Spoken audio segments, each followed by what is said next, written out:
ya son conocidos como mencionados. Quiero presentar a ustedes a continuación, siguiendo con el programa, como les decía, la doctora Alejandra Mini Martínez.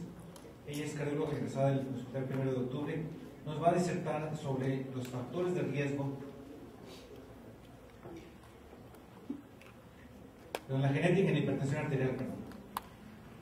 Y nos va a hablar sobre temas muy importantes y que están muy de moda. Está también lo de la disfunción endotelial y cuáles son lo que está condicionando esto.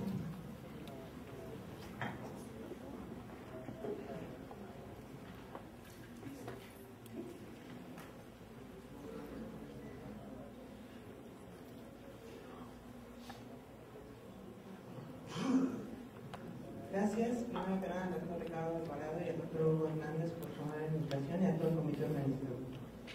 Bueno, me invitaron a hablar acerca de la genética de la hipertensión y lo que se sabe hasta ahora de esto.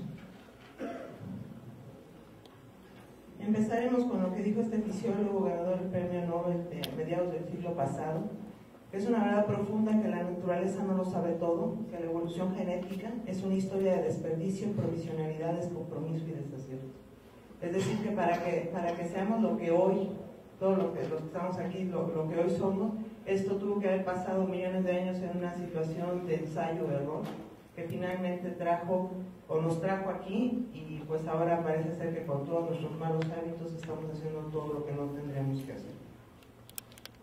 Entonces, fíjense, cuando se crearon genes y genotipos de acuerdo a un ambiente prevaleciente durante millones de años, que generaron ciertos fenotipos de adaptación, y cuando todo esto estaba perfectamente en armonía, pues no había problema. Pero los cambios ambientales rápidos, como el sedentarismo, la obesidad, el consumo excesivo de sal, de grasas, etcétera, han descompuesto todo esto.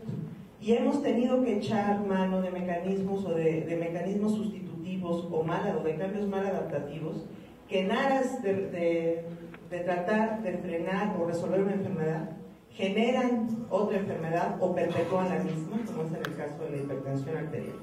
Y esto es a lo que se le ha llamado mala adaptación. Tendrían que transcurrir otros quizás millones de años para que pudiéramos adaptarnos de una buena forma para poder resolver enfermedades como las que hoy enfrentamos, como la obesidad, la diabetes y la hipertensión. Y la realidad es que quizás no nos da tiempo, ¿eh? Y antes de eso, pues muchos de nosotros murieron de infarto, diabetes, etc. Entonces, fíjense ustedes, o sea, todo tiene una razón de ser. O sea, la vida surgió en África y de ahí se fueron poblando el resto de los continentes. Entonces, si vemos todavía a este hombre que vive en África, que tiene un sistema adrenal-angiotensina sobreexpresado, un sistema adrenérgico sobreexpresado, un fenotipo ahorrador y una fibrogénesis sobreexpresada también, entenderemos que, bueno, tiene esto para tolerar los grandes periodos en los que no consume agua, tiene un fenotipo ahorrador que le hace que con el poco alimento que tiene pueda sobrevivir, tiene un sistema adrenérgico también sobreexpresado que le permite enfrentarse al medio, huir cuando sea así, etc. Y también, bueno, pues un sistema de fibrogénesis aumentada que le permite, pues si se hiere, pues no desangrarse ahí, ¿no?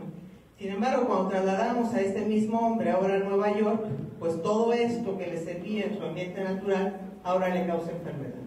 Un sistema renina-angiotensina aldosterona sobreexpresado, un sistema adrenérgico sobreexpresado, puede ayudar a contribuir a la presencia de hipertensión, un fenotipo ahorrador, obesidad y diabetes, y un sistema de fibrogénesis también alterada, pues a todos los síndromes coronarios agudos con un estado de hipercoagulabilidad. Y esto es lo que da la enfermedad, es decir, somos el mismo hombre, ¿sí?, que surgió en este ambiente y estamos preparados para eso, para hacer ejercicio, para no consumir grasas, o sí consumirlas, pero aunado a un gran ejercicio físico, para estar, y por eso es que tenemos todo esto. Sin embargo, debido a nuestros malos hábitos actuales, pues todo esto en lugar de ayudarnos nos enferma.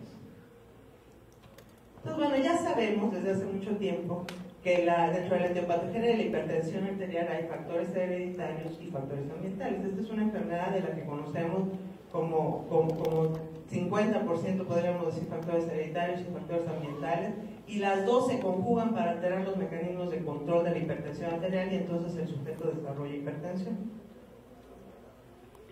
¿Por qué es importante el estudio de la contribución genética a la hipertensión, así como en otras enfermedades crónico-degenerativas? Bueno, primero que nada porque podemos identificar, o sea, si nosotros nos ponemos a estudiar los genes de nuestros pacientes hipertensos y podemos encontrar un marcador genético del riesgo, esto nos permitiría identificar poblaciones y sujetos en riesgo antes de que desarrollaran hipertensión, es decir, podríamos diagnosticarlo a un inútero o recién nacido el bebé. También nos permite, mientras estudiamos qué genes pueden o qué mutaciones o qué polimorfismos se asocian a hipertensión, podemos ahondar en los mecanismos fisiológicos, fisiopatológicos de la enfermedad. Es decir, esto muchas veces ha sucedido, que de repente algún genetista encuentra alguna asociación y después nos ponemos a investigar por qué esa parte de DNA se asocia y descubrimos o vías metabólicas o algunas otras cosas que nos permiten entender un poco más la enfermedad. Identifica sujetos con diferentes respuestas a determinados tratamientos, y esto es de lo que más se está investigando hoy en día. Así, por ejemplo, hoy sabemos que los sujetos de etnia negra no responden igual a los IECAS que otras poblaciones, y era algo que antes no sabíamos, ¿no? Manipulación genética con fines terapéuticos, pues esto es hacia lo que vamos, pero esto obviamente no es el futuro inmediato, y esto es más tardío, pero esta es la idea. O sea, una vez que se identifique cuál es el defecto que pudo llevar al sujeto a una enfermedad, pues se podría tratar de manipular esto para que nunca sucediese. Y otra cosa que es importante y otro concepto es que la heterogeneidad de las poblaciones, ¿sí?, humanas obliga a cada población, ¿sí?, a estudiar sus propios polimorfismos. Lo que hoy se publica en la literatura, que es cierto para poblaciones europeas o para poblaciones asiáticas, no necesariamente es cierto para poblaciones latinoamericanas, o muy en específico para población mexicana que tiene un bagaje étnico muy especial, ¿sí? Es decir, somos una población mayoritariamente mestiza, que no nos parecemos tampoco a otras poblaciones latinoamericanas, ¿sí?, como la Argentina, donde predomina el bagaje europeo, y entonces tenemos que lo que haya resultado para otras poblaciones no necesariamente es cierto para nosotros. Entonces, bueno, ya se sabe que hay 3.000 millones de nucleótidos, ya se tiene decodificado todo el DNA, que hay alrededor de 22.500 genes, algunos de ellos dormidos, no todos están encendidos al mismo tiempo. Estos son conceptos muy básicos, bueno, que están empacados en 22 cromosomas autosómicos y 2 cromosomas sexuales, ¿sí? La regulación de la expresión genética también es un proceso muy fino, y aquí es precisamente donde pueden estar esas mutaciones, y por eso les traigo esta gráfica muy elemental, pero para poderles explicar. Sí, esto es un gen de manera muy esquemática. Esta es la parte promotora, la parte reguladora del gen, como el switch que prende o apaga el gen. Y esto es el gen, la parte que se codifica, ¿sí?, hacia la proteína. Y entonces nosotros podemos tener mutaciones en la región de promotor o sobre el gen. Y estas mutaciones a veces sí crean